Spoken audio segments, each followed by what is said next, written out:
So the key difference is that EcoClean addresses both organic and inorganic components of scale, rather than just masking or temporarily removing it.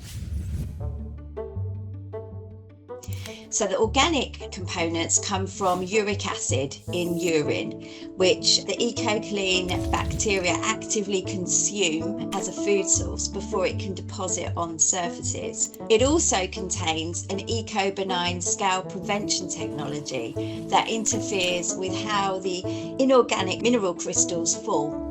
So instead of forming hard, regular crystal lattices, the scale is really weak and irregular. So just normal flushing makes it very easy to remove. So rather than hiding scale or dissolving it aggressively like chemicals do, EcoClean actually prevents it from forming in the first place.